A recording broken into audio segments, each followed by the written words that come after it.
இந்த விஷச்சாராய அரசின் செயல்பாட்டின் காரணமாக 68 பேர் கள்ளக்குறிச்சியில் இறந்தார்கள்.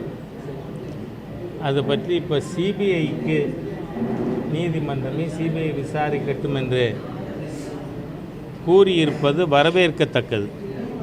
ஏன்னு சொன்னால் தமிழ்நாடு முழுக்க இந்த புது பேரே இருக்குது.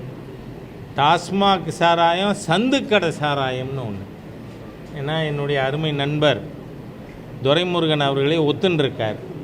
டாஸ்மாக் சரக்கில் போதை ஏறுறது இல்லைங்கிறதுனால சந்துக்கடை சரக்கை தேடி தமிழ் குடிமக்கள் போகிறாங்க அப்படின்னு. அரசாங்கத்தினுடைய முழு ஃபெயில்யூர் கள்ளக்குறிச்சி சம்பவம். It is slur on the face of Tamil Nadu administration. ஆகவே அது சிபிஐ விசாரிக்கிறது தான் ஆரம்பத்திலேருந்து நாம் கேட்டோம். இன்றைக்கி நீதிமன்றத்தை அது முடிவு செய்யப்பட்டிருப்பது வரவேற்கத்தக்கது.